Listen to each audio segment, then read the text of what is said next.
Welcome to Cards Central Postgame. He's Brenden Schaeffer. I'm Luke Slabaugh. And tonight, the Cardinals' postseason dreams are dead. One day after eliminating the San Francisco Giants from playoff contention, the Cardinals fall victim to the same fate. They lose 4-3 in San Francisco.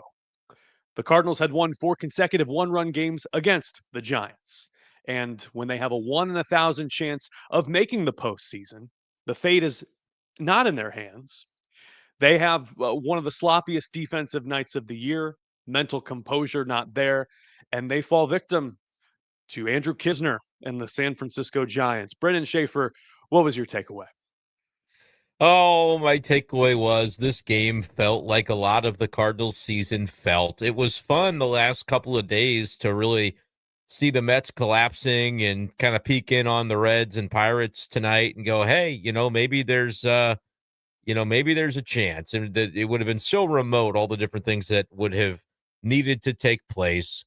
But the Cardinals have been playing some better baseball. I wrote for STL Sports Central about how, it's kind of a little bit irritating that it happens too little too late. They start playing at a more crisp level after it really doesn't matter anymore. But tonight was not particularly crisp, and you had plenty of sloppy baseball out there. But that's just kind of the nature of what can happen from time to time with this Cardinals team. And didn't get a ton of offense, but maybe enough to kind of give them an opportunity.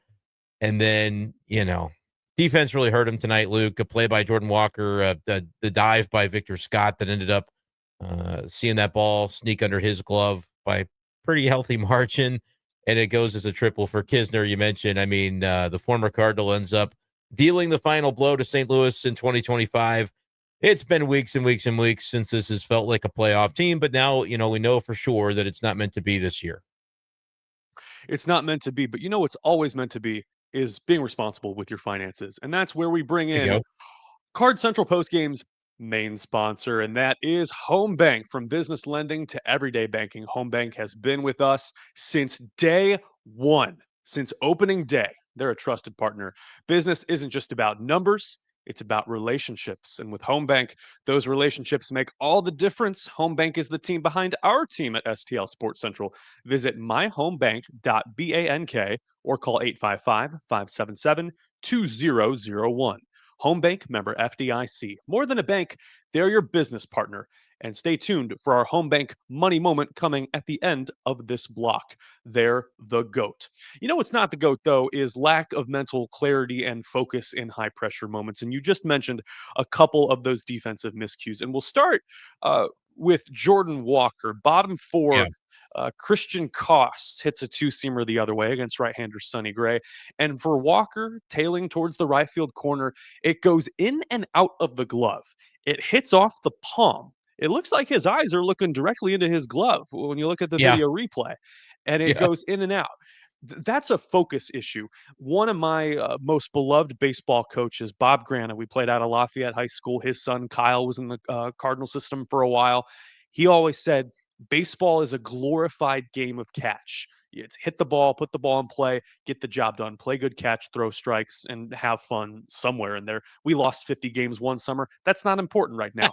However, with with with Koss on third, with one out, Andrew Kisner is able to hit a sacrifice fly back to Walker, who lo and behold catches the ball and makes it a 3-2 ball game for San Francisco. That would be the score for most of those middle innings. The Cardinals go hitless between the top of the fourth and the top of the eighth, and lost. I think partly due to that unearned run off the glove of Jordan Walker. And there were many more mental miscues that don't show up in the box score. I would just love to get your perspective on why this would happen to this Cardinals team not being buttoned up in this particular scenario, season on the line. Yeah, and I guess it wasn't really ever close enough to really feel like the vibes of season on the line, even though, until you're out of it and you play yourself out of it, you aren't necessarily. Even if 82 wins is the maximum they could have achieved, they weren't out of it yet. And so I don't know how much like the pressure of that played in. Probably not very much, because I think realistically it was a long shot, but you want the focus to be there. And like I do believe that Oliver Marmol is a teacher and preacher of the fundamentals and cares a lot about them. And I've seen him pretty upset when they don't go, when they don't happen out there on the field. But with a player like Walker, who like there's a lot going on with Jordan Walker. It's far beyond his defense, which has honestly been a strong suit of what he's brought to the table in 2025. We're asking the question of, is Jordan Walker going to be viable for next year as a player offensively? Can you afford him in your lineup? And is he ever going to wake up and take the step forward that he needs to take offensively to be a positive contributor rather than an anchor weighing down the lineup? And that's not anything personal. I really like Jordan Walker. His statistics offensively are subpar, and they have to improve if you're going to devote a lineup spot to him, whether you're the Cardinals in 2026, whether he's traded and it's in another organization. His numbers have got to improve offensively, or he's not going to be anything close to the guy that he was thought to be. So to have a defensive miscue like that, and we want to give credit. I want to give credit to Ollie Marmol as a guy who cares about these things, but it's like at a certain point, it's just probably exasperating to have those sorts of things happen. And you mentioned it at different levels of baseball. Those fundamentals are taught, more frequently. And by the time you get to the big leagues, you hope that it's kind of known. But we've seen like certain teams are really good at fundamentals. And I think largely the Cardinals have been a team that like that's not been a glaring issue game in and game out. We could look at the number of errors and different miscues like the ones that happened tonight and say, well, maybe it is something that's more of a situation. But I think largely, Oliver Marmol does a good job of what the expectations are. And the execution certainly wasn't there. And I think part of with a younger team, which it's younger this year, it's going to get even younger next year. You have to be able to preach those things and make it second nature. And like, it's a reflection right now of Jordan Walker that it's not. I'm not trying to bury Jordan Walker in a situation where like we already know that it's been a terrible season for him. But that's again, like it's an effort issue on that play. It just is. Like you don't need that doesn't it's not a it's like the season's over and nobody cares, but we can point out that that's an effort issue and you need to get to that ball instead of gliding to it. And you need to, put the focus that's necessary in to make the play. And it was kind of a haphazard attempt at the catch, and that was reflected in the fact that it hits the ground and goes for multiple bases. So there's no spite in it anymore, Luke, but that was the situation for Jordan Walker tonight. He didn't put enough effort and enough focus in it. Does that relegate him for the remainder of his career as a guy that now mentally I think, hey, Jordan Walker can't do it because of one play? No. But the more often, certain things happen, the more that becomes who you are as a player. And he's got to sharpen it up in a number of ways. This isn't me talking about like behind the scenes. There was the Brant Brown comments that happened on local radio on KMOX. It kind of talks about what they want to see from him. And like, I'm nobody to read into that and rip Jordan Walker for anything that he may not be doing. I think more of those conversations from Brant Brown were like, here's a young player that just may not know at this level what it's going to take for him to ascend. I think Jordan Walker does have to take a hard look in the mirror this offseason to become the guy that he thought he was going to be when he was drafted very highly by the Cardinals, the guy that Cardinals thought he was going to be, the guy that Cardinals fans thought he was going to be. Clearly, there is going to be another gear that needs to take place. I hate for one play like that, Luke, to be a referendum in what was a lost season anyway. But as Jordan Walker goes into the offseason, that mental clarity, that focus, I do think needs an additional level, at least compared to what we saw from him tonight. Can't speak to every single game to say that, that's an issue. Obviously, he's been pretty good defensively. But that was one play in a situation where technically the Cardinals season wasn't over, that there's just no excuse for that to ever happen. It shouldn't happen. It shouldn't happen. Turn back the clocks 2.5 years, and Jordan Walker shows up at winter warmup in St. Louis. He does his one-on-one with Jim Hayes, and I'm in the room at the old mothership, Bally Sports Now, FanDuel, soon to be whatever else. And we were so impressed, and our jaws kind of dropped the way his charisma, his cadence, the way Yeah. he addressed people, the way he carried himself. And we looked at each other and we said, man, like this has face of the franchise written all over him if he can put this together. You could make the argument that he was rushed up the minor league system because the hit tool was playing and his position was up in the air. He had had some infield experience, if memory serves, and there was a log jam at third base. You had Arenado. It was, where do you put Jordan Walker? And between the constant stops of AAA and the injured list the last couple of years, not having a sense of rhythm, at what point do you say, Brenden Schaeffer, this is a change of scenery candidate and he's better served unlocking his potential in exchange for another change of scenery candidate. Yeah, I've been pretty consistent about this. Despite how things are looking for Jordan Walker, I still believe that there is something within him that can turn this around. And I would not be inclined, if I'm the Cardinals, to do Jordan Walker the favor of trading him to a new scene, of giving him that change of scenery. I would be extremely stubborn about it. I drafted him in the first round. Granted, it's not John Mozeliak anymore. It's going to be Chaim Bloom. And so maybe that makes cutting the cord easier. But realistically, you're not getting anything of value for Jordan Walker right now. He's got years of team control remaining, but his production is just not something that I can envision teams giving up a lot for. There will be teams that certainly call. I would call on Jordan Walker if I'm another MLB team because I feel like I can get him for just about nothing if the Cardinals are just tired of him and don't want to continue trying this. I would hold him hostage if I'm the St. Louis Cardinals. I wouldn't guarantee him the right field job next year, even in a rebuild. I would say, here are the things that we need you to work on this offseason. There's no spite in it. We want you to be great.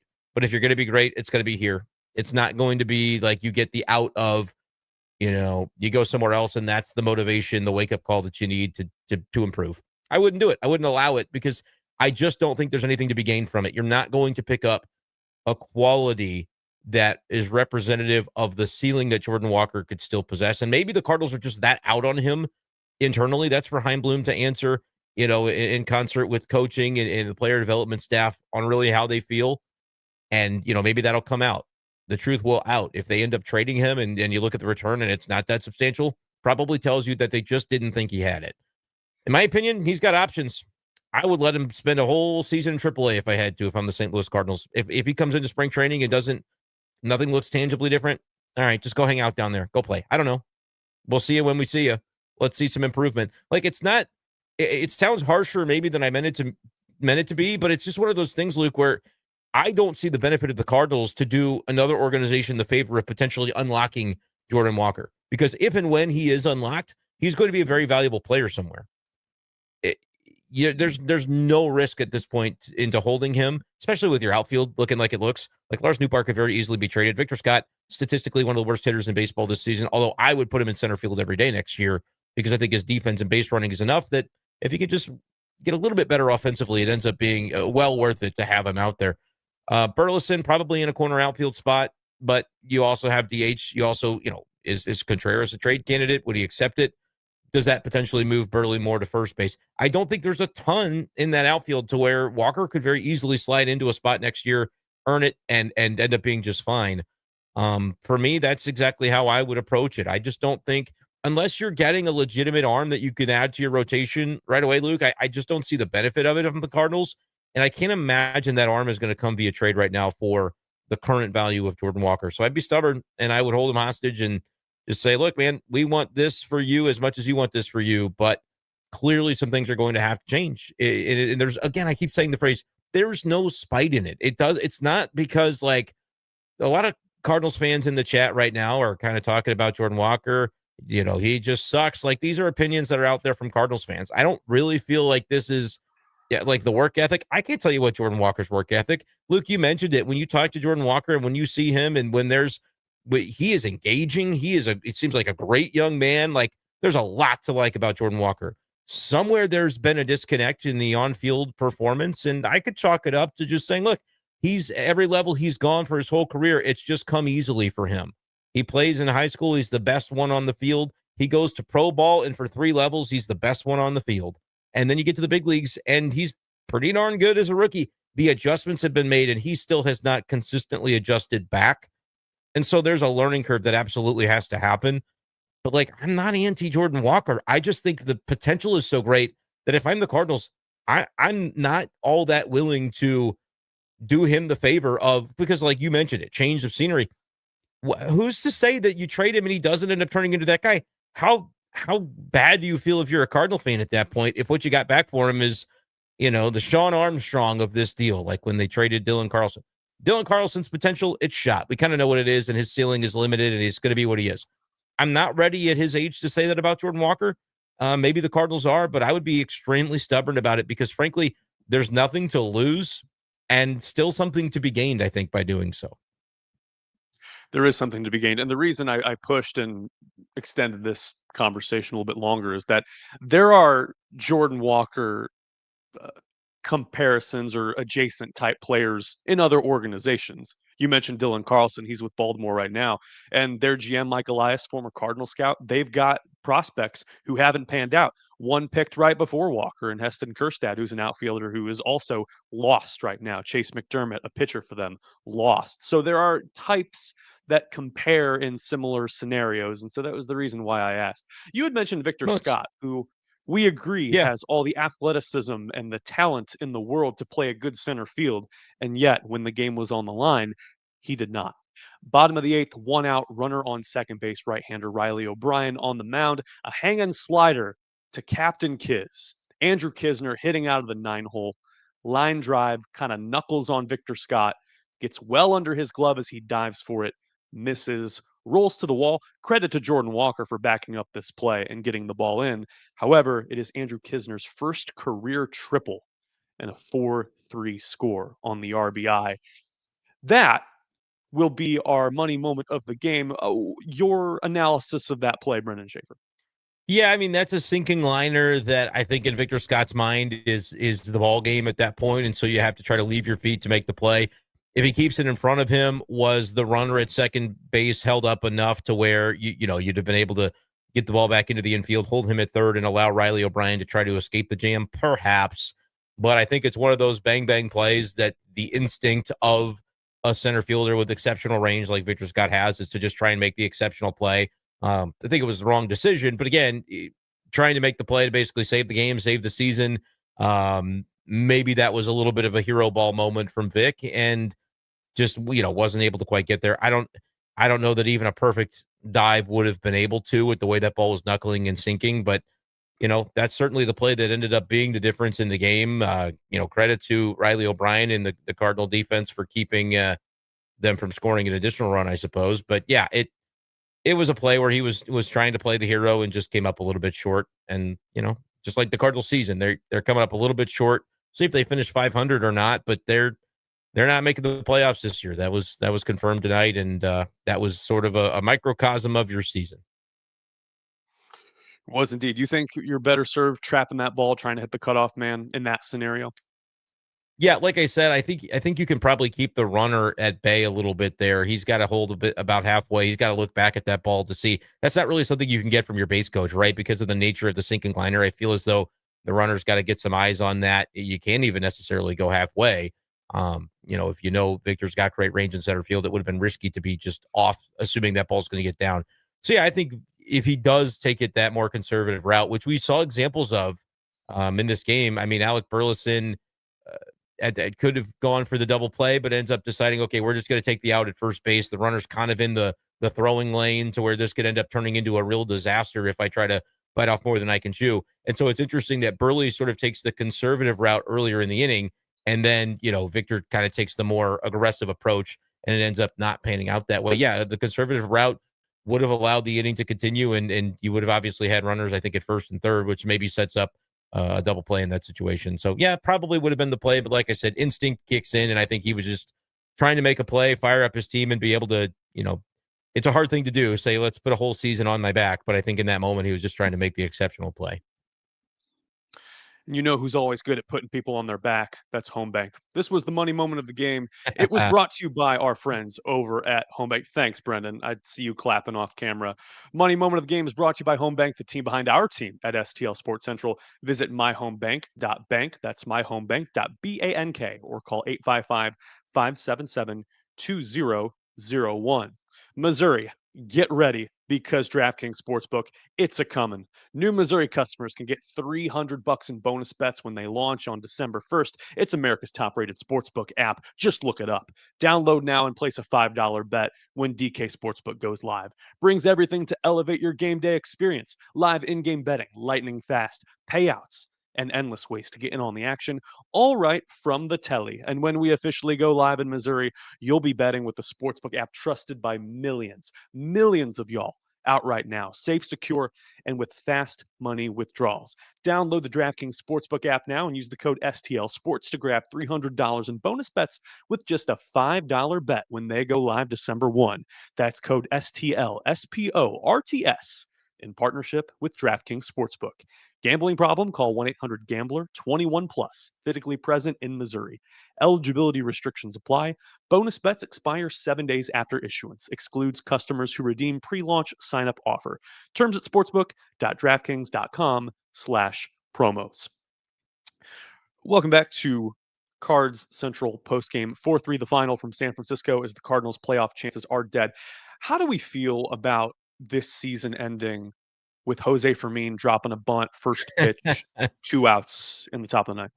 Yeah, that's it feels pretty fitting. I got a comment on Twitter from somebody because I posted after I always post the hey, sweeps aren't that hard, just play whatever. And like in theory, Cardinals could have swept this series tonight, and I could have ended up sending that exact tweet. But somebody, the comments were certainly flowing in. Bunting with the season on the line sure is a choice. One guy said, if only Fermin hadn't bunted as a pinch hitter with 2 outs, they would have made the playoffs. I thought that was pretty good. Because it's obviously not true, but also what are we what are we doing? And like, man, Chip was trying to get into it. He was trying to will Jose Fermin to first base on that bunt attempt. Um, it was not particularly close. I don't know. He's been hitting relatively well too. Like, I'm sure that was not a play they put on. I think that was just Jose kind of seeing something and thinking he would be able to try to beat it out. Unlikely that Jose Fermin is able to hit the game time home run. I think he knows his limits in that spot. Maybe figures I can get myself on base, steal second, and we're a base hit away from extending this season. But he did choose the bunt. I am not a big bunt guy myself, so I just kind of could look at that play as I was setting up the YouTube stream. I watched the Jordan Walker double play, and then I told my wife, I'm like, okay, that's about right. And then I had to come downstairs to set it up. So I was watching the bunt on my phone in all its glory as as that ended the season. So yeah, I mean, of all the things, Jose Fermin apparently thought he was going to be on this Cardinals roster to begin the season, and it did not end up going that way. It took him quite a while to get called up, and I guess only fitting that he ends up being the sort of last indelible image of the team's playoff contention. And now the real shame of it, Luke, is you go to Chicago to Wrigley Field, where like all the games at Wrigley in a given season should be meaningful and should be fun. And like the schedule makers tried to set it up to where this year, if both teams were in contention, you could have had a heck of a doozy of a series.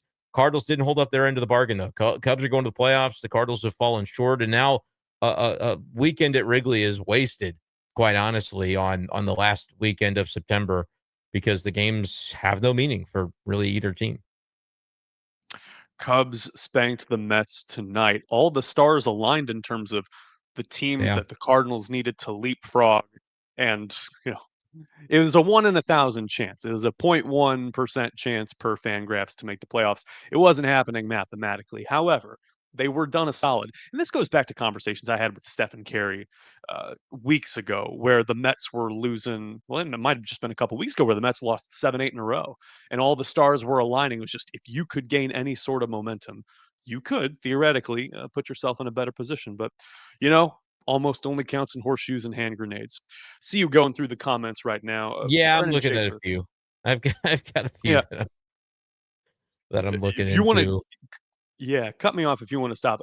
What I would ask you, if this is right-hander Sonny Gray's final start as a St. Louis Cardinal, what impression did he leave in this specific go round and quality start? I mean, he pitched fine tonight. I think he hopefully made enough of an impression on the Giants that they would consider trading for him. 6 innings, only 2 earned runs, had 7 strikeouts, lowers the season ERA to 4.28. That's where it's going to finish this year for Sonny Gray. And if those are the only 2 years that we see from him in a Cardinal uniform, ended up right around a 4 ERA for 2 seasons, had back-to-back 200 strikeout years, was able to secure that tonight. Just, man, you think about, I know you asked about specifically tonight, but I'm in the mood to think about his whole tenure. Gave up a lot of home runs as a Cardinal. I mean, that was part of what kind of burned Sonny Gray. throughout his last couple of years with St. Louis. Gave up 1 tonight. That makes 25 on the season. Gave up 21 last year. Sonny Gray had not given up 20 home runs in a season in his big league career, and then does it in consecutive years with the Cardinals, pitching half his games in a ballpark where you can't hit homers. It's kind of a weird quirk of his tenure, and struck out a ton of guys. It's like very bizarre when you really think about Sonny Gray's last couple of years, but I frankly don't think he will be a Cardinal next year. I think it's appropriate that he is not. I thought it was a worthwhile signing when the Cardinals grabbed him. I enjoyed, watching the ups and downs of him the last couple of seasons, but I also think that the direction the organization is going, he's going to be more willing this time around, if I had to guess, to waive a no trade. Maybe there's a select group of teams, kind of like Arenado last offseason, but if the Giants are on that list, I think that's a deal that ends up getting done, as long as they don't have any extremely strict payroll ramifications that dissuade them from picking up some money.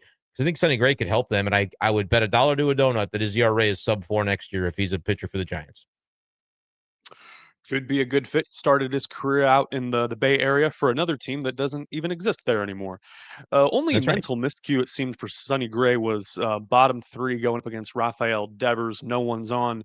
Grooves a 3-0 fastball up and into him, and that would be the last time he would ever make that call or that decision there on a 3-0 count. Devers has the green light, midseason acquisition from the Red Sox, and extended the lead to. At that point, it would have been 3 runs for the Giants. So yeah, would have been actually no, that tied the game, didn't it? Devers home run. They make it Yeah, 2-2. Cardinals had the That couple sound of runs, and then were able to get it. Look, man, yeah. 3-0, Sonny Gray is going to throw you like he's probably pissed off at himself that he's allowed it to get to 3-0, and so he's going to try to challenge a guy. And I'm not saying it's always going to work out, but I think that's part of it. I think like Sonny Gray has had maybe very little patience over the last couple of years for like the moments where he's a little bit stubborn about the type of pitch he wants to throw, and understanding that it may not even be, the right situation to throw it. But that can lead to home runs. And I think he's just kind of, I don't know, like I don't know how to describe it in a succinct sentence, but the combination of all the homers that he gives up with the sheer volume of strikeouts, like, still tells you the stuff is nasty.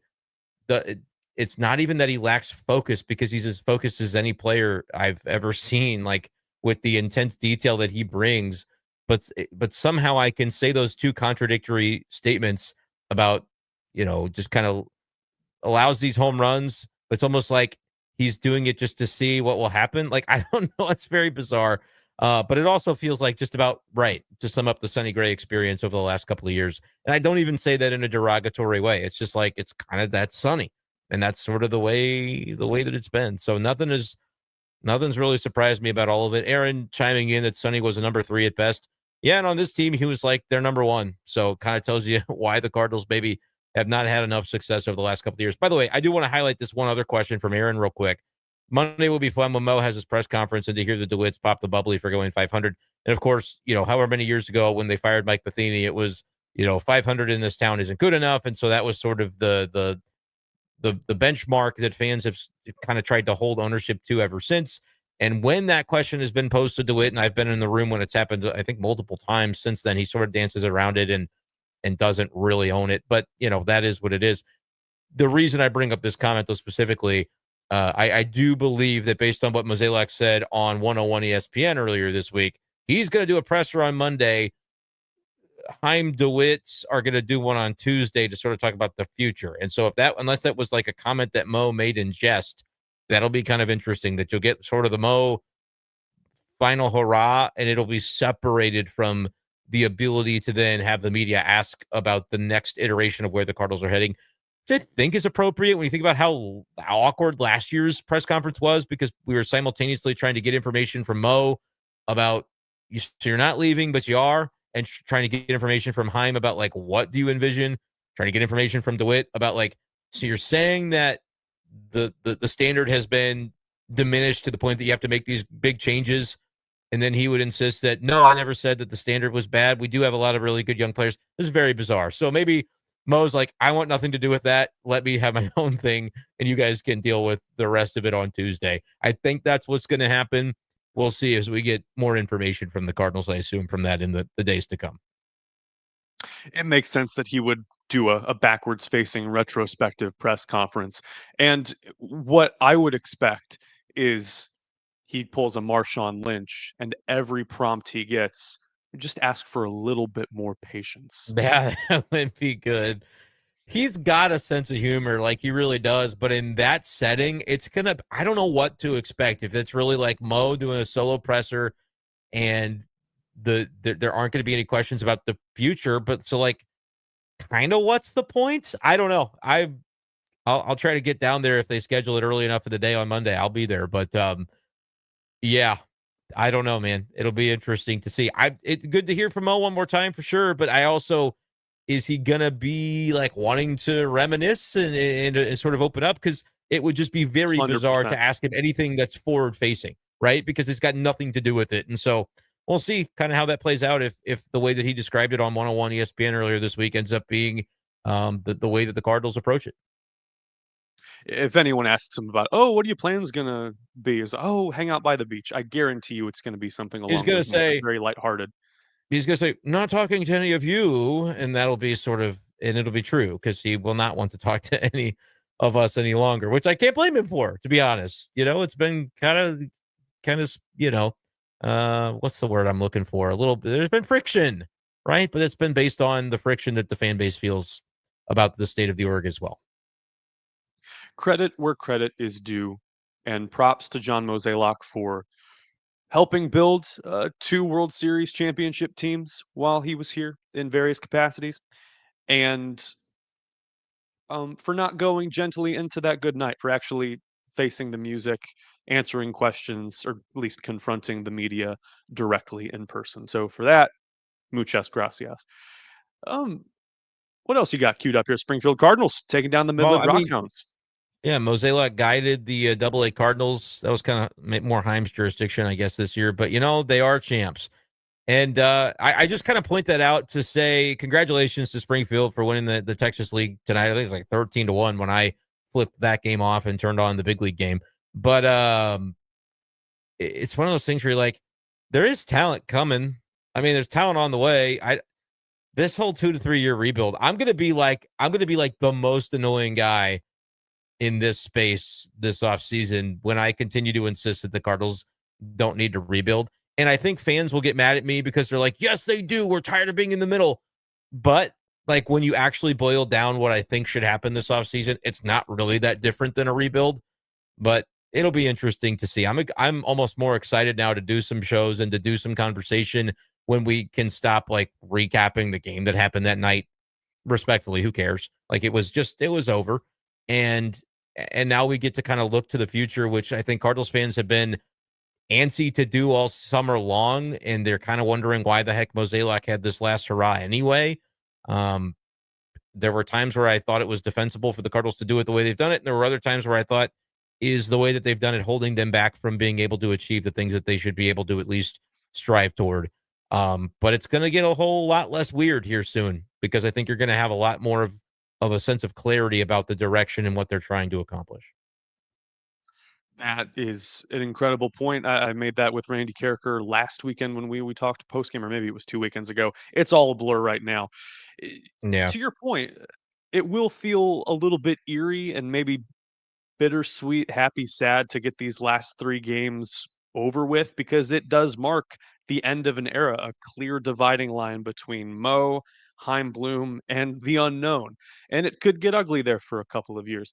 My question to you revolves around the offense and the key players tonight, the linchpins in making this offense chug and be competitive against the Giants in their bullpen game was Ivan Herrera and Brendan Donovan. Where do they fit in this equation for this short-term transitory period? Where do Herrera and who fit? I'm sorry, I was responding to somebody. Brendan Donovan. Yeah, I'm afraid that Brendan Donovan, if I had to guess tonight, he will be traded this offseason. I'm going to spend the whole offseason saying that until they give me reason to believe. Otherwise, maybe by Tuesday, they'll tell us that that's not going to happen. I don't think we're going to get that, but that is a question that will have to be posed to Heim Bloom is, all right, we're seeing the vibes of rebuild. What does that really mean? Does that mean trading away high-priced veterans? How do the guys in arbitration eligibility with real tangible value fit into that conversation? I think is the key question of the offseason. Because you could go one of two ways with a guy like Brendan Donovan. And he's really the only one to whom this applies, because you would have said coming into the year that like Lars Nootbaar and Donovan were in the same boat. For Nootbaar, it was, can you stay durable? Can you stay healthy and put it together for a full season? The answer was no, at least this year. And so that does not scream out extension candidate. Might scream out trade candidate. We'll see. With Donovan, yeah, he didn't stay healthy the whole season, but he certainly took the step forward.